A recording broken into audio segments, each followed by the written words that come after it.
Hello and welcome to my beginner's guide for Rogue Tower. I'm Icon, and in this video I'm going to talk about everything you need to know to enjoy this game. You will find timestamps in the description box leading you to the different topics of this video, so if you have a particular question in mind, go check it out.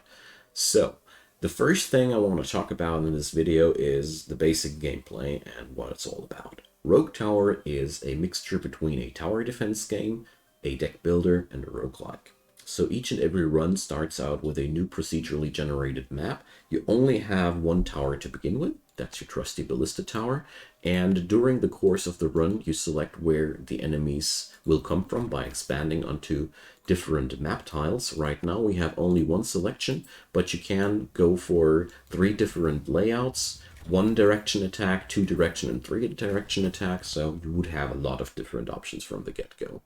Every couple of waves, you get to select a new upgrade, so it's either something to power up your current towers, completely new towers or utility items, or passive upgrades. So there's a lot of different things you can work around with, and this makes every run a little bit different to play. And this pretty much sums all up. The only thing I want to add is there's also a permanent upgrade system. Each run rewards you some experience points that you can use to unlock new towers, new passive upgrades, and all manner of different wonderful shenanigans. This all in all gives the game a wonderful replayability, and I recommend it wholeheartedly. Now, let's talk about the user interface. As you see here, up here is the tower HP. Goes to 0, you're dead. Up here is the current wave. The higher the number, the more powerful the enemies will grow. Every 15 waves, you will face a boss until, on wave 45, you actually win the game if you survive that long.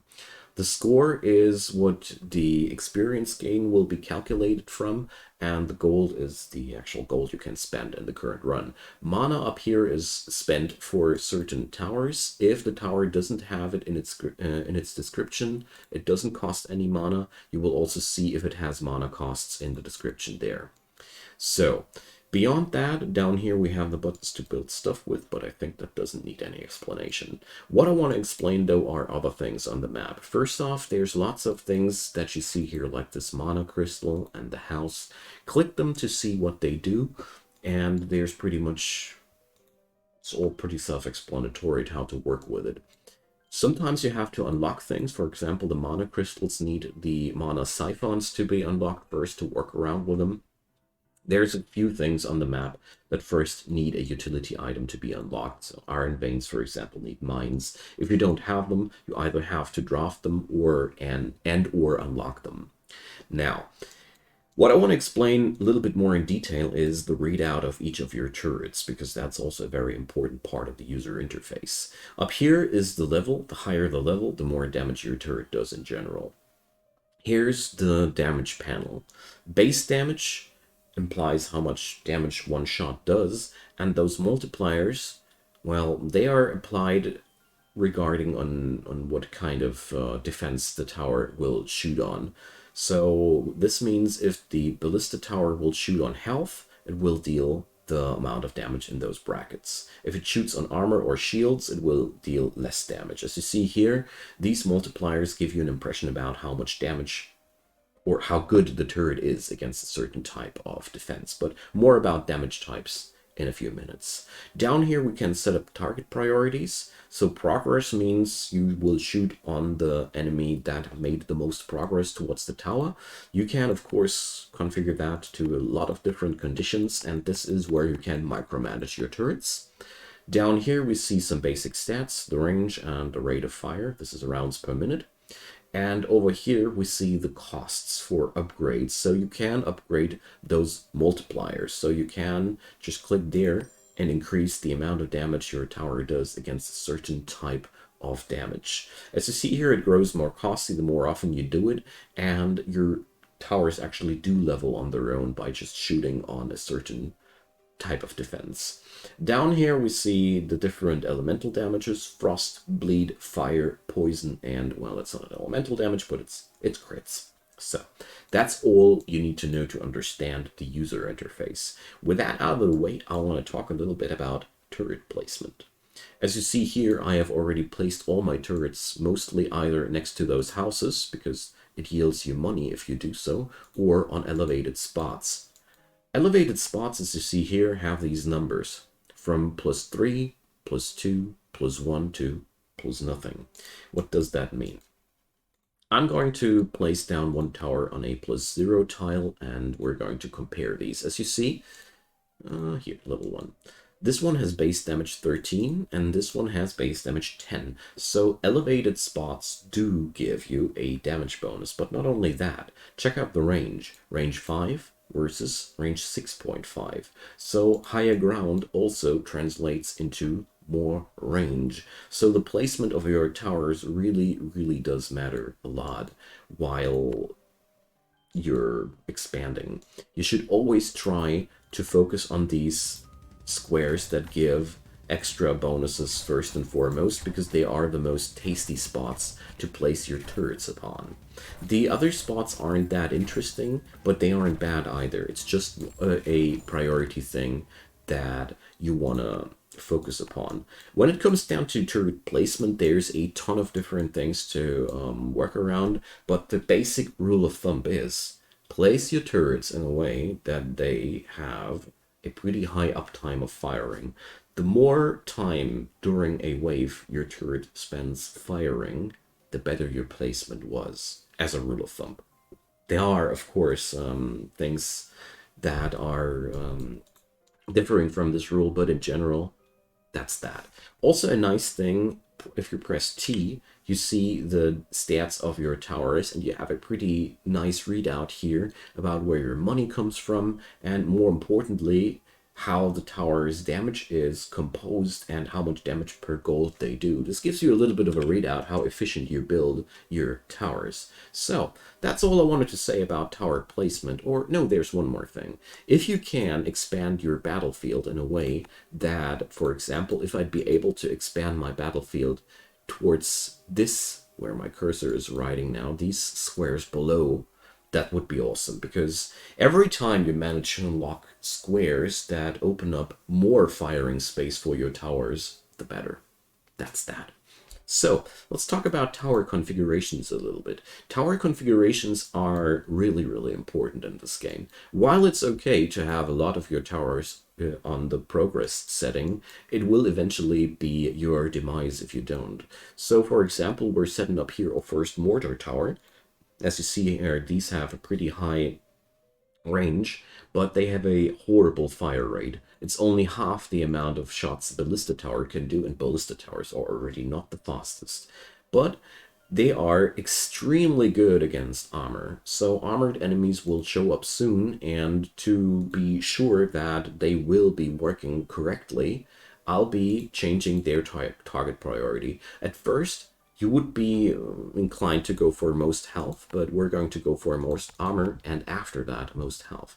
This will lead to a behavior where that tower will first try to crack away the armor from the enemies, because that's where he's excelling at, and then he's going to look for the healthiest target. Why the healthiest target? Slow firing turrets tend to like to shoot at stuff that's going to be dead while the projectile flies, and that's a bad thing.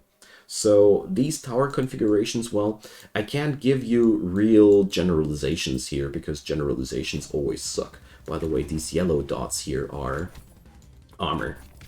And you will see now that my mortar turret is aiming towards these. If you don't configure them, if you configure them towards progress, they will always fire at the first most enemy, and their damage output will suck tremendously.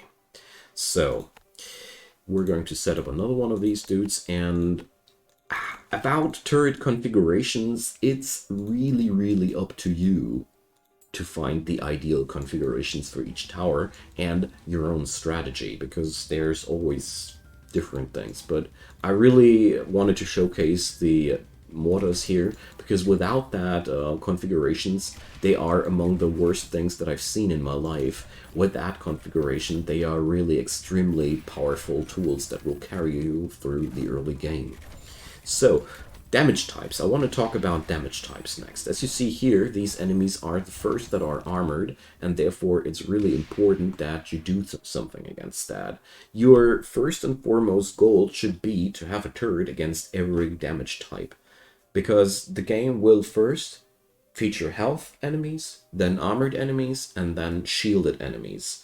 And the game works like that. If an enemy has health, shield, and armor, first the shields get depleted, then the armor gets depleted, and then the health gets depleted. That means if your tower has a terrible shield damage but a very good health damage, it won't do anything on the health as long as they are shields. So therefore you really need to compose your damage accordingly. Luckily you have lots of different options. First off, every turret has a specialization against a certain defense. As you've seen here, the ballistas are really good against health damage, the mortars are really good against armor damage, poison turrets, for example, are extremely good against shields, alongside with the Teslas, and you can also do things like these here. All ballistas deal extra damage to shields. That +1 damage, by the way, don't let yourself get fooled by that. This is baseline bonus. So +1 baseline, and then the multiplier gets applied.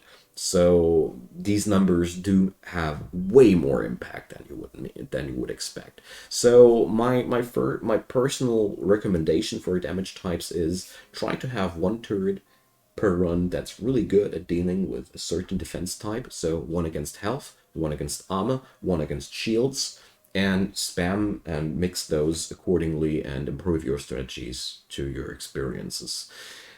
My personal experience was that when you are going towards the late game, that is level 30 to 45, you will have to adjust your builds massively, and I don't want to take that fun away from you. Just one last thing while we're talking about damage types. Crit chance is extremely powerful, and it might sound like a bad thing. Your towers lose 1 base damage, but seriously, critical chances really high, and after a certain amount of time, your towers will be leveled up and it's no problem at all. So let's talk about damage types, or no, let's talk about tower upgrades next. So you are either going to build new towers or you're going to upgrade your towers. How to choose what to do, though, you might ask yourself, because you can upgrade them here. My personal experience was during the first half of the game, like from wave 1 to like 25, upgrading turrets is almost never worth it. Spamming more turrets out is way more powerful, because as you see here, all of these turrets level on their own while they're being used. So if you put down your turrets somewhere where they act every wave, they will receive their upgrades on their own. But at the later stages of the game, when the battlefield gets more convoluted and crowded, it might become more and more important to upgrade those towers. So, as a rule of thumb, when you go into the later stages of the game and you want to upgrade your towers, check out what kind of enemy gets the closest to your tower every time, like for example armored or shielded enemies, and then you can just select those towers and upgrade that according damage a little bit more to the things that are actually demanded. But there is literally no rule of thumb to that. The only thing that I can say is I fared the best with upgrading my turrets only in the second half of the game and not in the first one. In the first half of the game, it's way better to spam more and more turrets, judging from my own experiences. When it comes down to mana-based turrets, I want to talk about these moment as well. You will always try to get towers that, buildings that generate mana for you. So your basic setup should be always a couple of towers against every damage type and a couple of things that will provide you mana. So with that out of the way, let's get started about drafting. So as you see here, every couple of waves we get a specific thing to choose from. How to choose these, though, that's a science for itself. I might even do an entire drafting video at some point, but there are a couple of things that I found very helpful over the course of the game. So the first things I like to do Like I have it here, I like to draft one tower for each job. So right now I have the ballista for health, the mortar and the flamethrower for armor, and now I'm only looking for one last tower to help me against armor damage, because the mortars are against shield damage, because right now we don't have anything against shields. And as you see here, I'm talking too much and not paying enough attention to my defenses. But I expected as much. Drafting also opens you up to the option to improve your towers. So if you ever come into the unhappy situation like I do here, for example, I don't have any mana now to power up my flame towers. You'll have to go creative. So, for example, since my armor damage will suck more and more, due to that, I might upgrade the damage on my ballistas against armor. Or, if I notice that my shield damage is a little bit sucky because I have only one type of tower against shields, I might upgrade the shield damage on my other towers.